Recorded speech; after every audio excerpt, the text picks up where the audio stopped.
So in this video, we're going to speak about some of the necessary steps that are required to become a successful personal trainer in your local area. Let's dive in.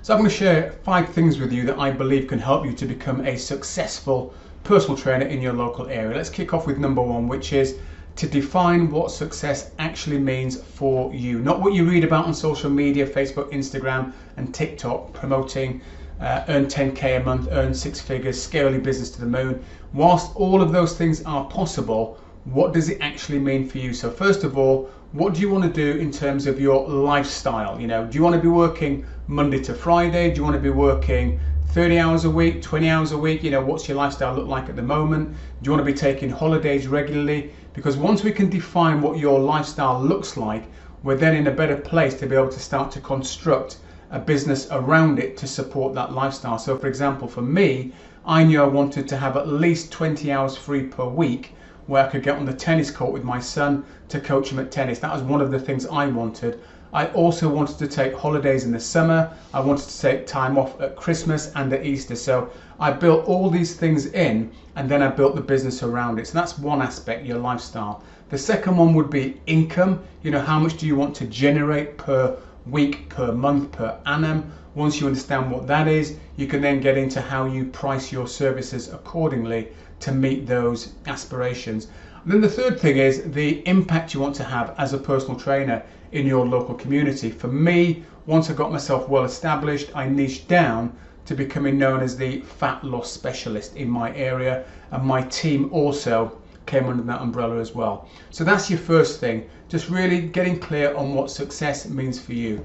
The second thing is to decide who you actually want to work with. Now, this took me a little while to niche down. When I first started out as a personal trainer, I was very much the generalist, and you can remain the generalist if you want to, but I think the figures bear this out, and that is specialists, generally speaking, tend to earn more than generalists. So think about a doctor, for example. If you're a general practitioner, you will earn a certain amount of income, and a pretty good income as well annually. Whereas if you're a specialist in an area as a doctor, you generally tend to earn a lot more money than the generalist person. You've got to decide, but if you decide you want to specialize, be very, very clear about who you want to work with and what problem you want to help them solve. And I would recommend it needs to be a problem that's big enough for them want to invest in it for your services. If it's a very small problem, then the chances are people are not going to want to invest that much or not for that long in your services, which makes your income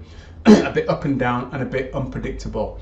The third thing to get clear in your mind is, where do you want to actually work from? Are you going to be a freelancer?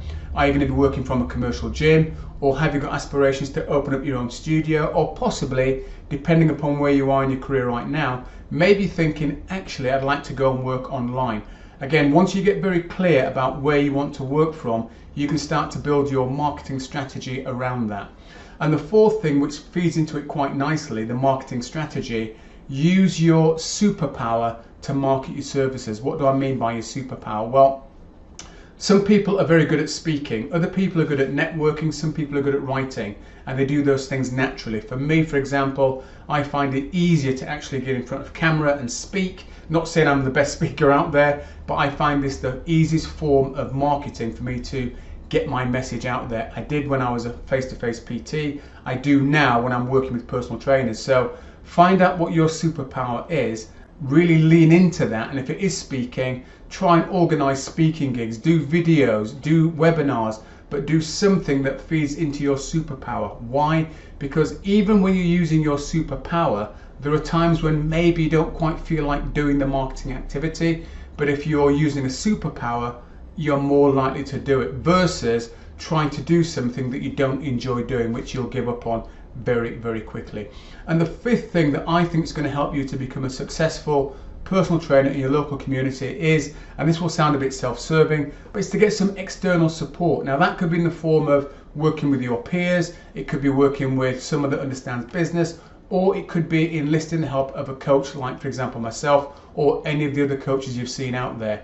Why is that important? It's important because you can't always see the wood for the trees. When you're in your business working in it, sometimes you don't really understand how to get out of it and work on the business itself. and another set of eyeballs can often help you to do that. And saying that, if you're interested in doing a free client growth strategy call with me, there is a link below this video. Click on it, take you to a page, answer a few simple questions, and you can then select a time when you and I can have a conversation about client attraction, client conversion, and improving your client success rate in terms of the results they want. So find the link around this video, click on it, submit your application. There are limited spaces available, but I'd be delighted to have a conversation with you. Just find the link, click on it, and I look forward to speaking to you soon. Bye for now.